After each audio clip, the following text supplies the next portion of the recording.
ज्ञान गंगा विद्यालय हिंदी माध्यम कक्षा 9 विषय हिंदी, जिसमें आज काव्य खंड का हम लोग पाठ पढ़ेंगे। राजेश जोशी द्वारा लिखा हुआ काव्य बच्चे काम पर जा रहे हैं। तो विद्यार्थी मित्रों, हमेशा की तरह हम लोग काव्य पढ़ने से पहले कवि के जीवन परिचय के बारे में जानते हैं। तो उनका जीवन परिचय पढ़ते हैं। राजेश जोशी का जन्म सन 1946 में मध्य प्रदेश के नरसिंहगढ़ जिले में हुआ। उन्होंने शिक्षा पूरी करने के बाद पत्रकारिता शुरू की और कुछ सालों तक अध्यापन किया। राजेश जोशी ने कविताओं के अलावा कहानियाँ, नाटक, लेखक और टिप्पणियाँ भी लिखी। साथ ही उन्होंने कुछ नाट्य रूपांतर भी किए हैं। कुछ लघु फिल्मों के लिए पटकथा लेखन का कार्य भी किया। उन्होंने भर्तृहरि की कविताओं की अनुरचना, भूमिका, कल्पतरु यह भी एवं मायकोवस्की की कविता का अनुवाद पतलून पहिन्ना बादल नाम से किया गया है।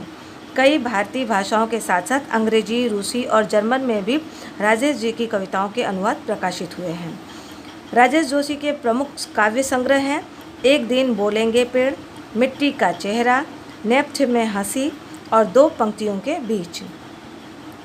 उन्हें माखनलाल चतुर्वेदी पुरस्कार, मध्य प्रदेश शासन का शिखर सम्मान और साहित्य अकादमी पुरस्कार से सम्मानित किया गया है।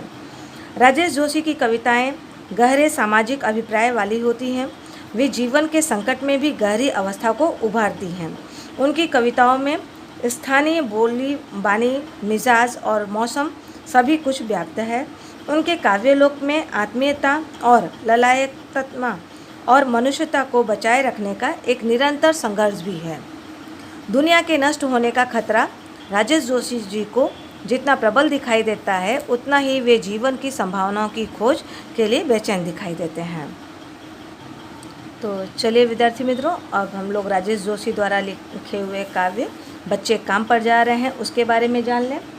तो बच्चे काम पर जा रहे हैं, इस कविता में कवि ने बच्चों से बचपन छीन जाने को बहुत ही प्रभावी ढंग से व्यक्त किया है। कवि सामाजिक और आर्थिक व्यवस्थाओं पर व्यंग करते हुए कहते हैं कि ऐसी व्यवस्था किस काम की जिससे बच्चे खेल, शिक्षा और जीवन के उमंग से वंचित हों। और आज के इस खतरनाक समाज में बच्चों के साथ जो कठिन परिस्थितियां उत्पन्न हो रही हैं कि उनका खेल, उनका पढ़ाई सब बंद करके उसके अलावा बच्चों को आजकल काम पे जाना पड़ रहा है। तो उसको इंगित करते हुए यहाँ पे कवि जी जो भी है वही अपने कविता में वो दृश्य का वर्णन करते हैं और किस कारण से जा रहे हैं वो जानने की इच्छा व्यक्त किया है।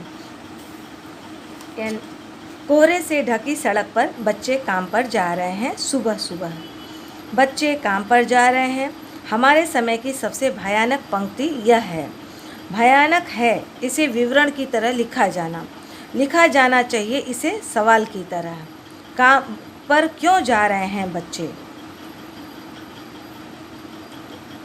अत्यधिक सर्दी के समय में कोहरा होता है, तो कोहरे से ढकी सड़क पर बच्चे काम पर जा रहे हैं सुबह सुबह, यानी अत्यधिक सर्दी में कोहरे से ढकी सड़क पर बच्चे काम पर जा रहे हैं। वे मजदूरी करने को विवश हैं। यह कैसी विसंगति है कि जिस उम्र में बच्चों को खेलना चाहिए, स्कूल जाना चाहिए, वे काम करने को विवश हैं। तो बच्चे काम पर जा रहे हैं। हमारे समय का सबसे भयानक पंक्ति यह है।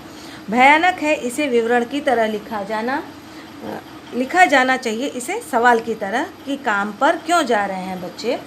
तो बच्चों का काम पर जाना जो है वो कवि को अंदर तक झकझोर जाता है।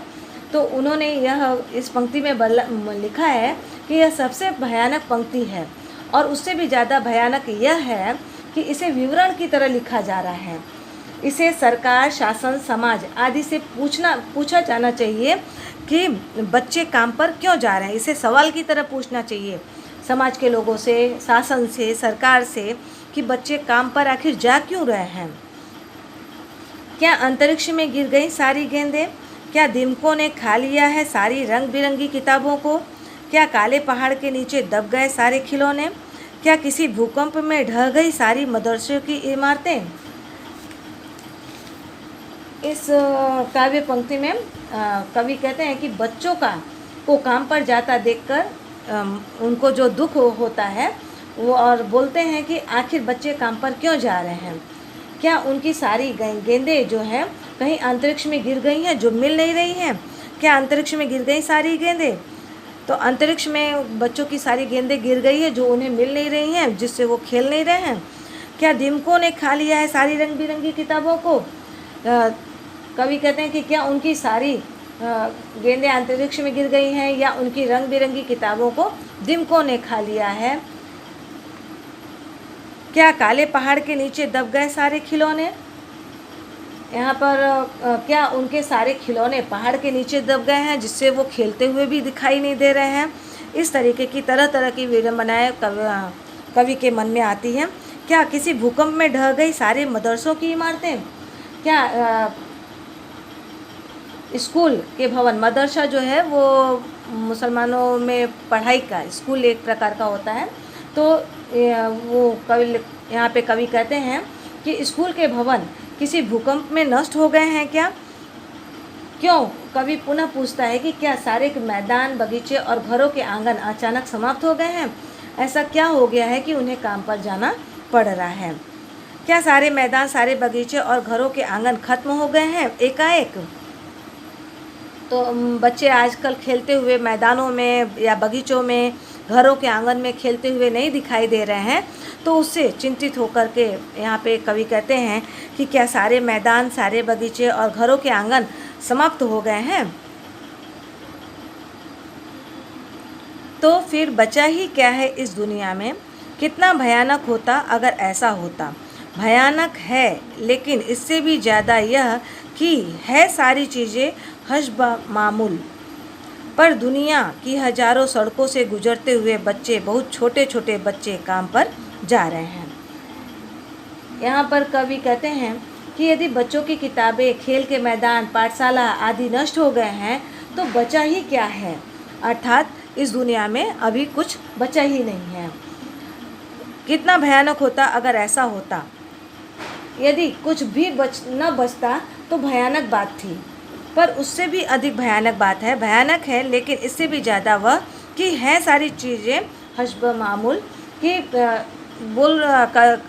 कवि कहते हैं कि अगर ये सारी चीज़ें नष्ट हो गई होती तो ये भयानक था, लेकिन उससे भी ज़्यादा भयानक यह स्थिति है कि आज ये सारी चीज़ें, सब कुछ पहले जैसी ही है, कुछ भी नष्ट नहीं हुआ है, पर सब कुछ होने के बाद भी दुनिया की सड़कों पर हजारों बच्चे काम पर जा रहे हैं। यह भयानक स्थिति है।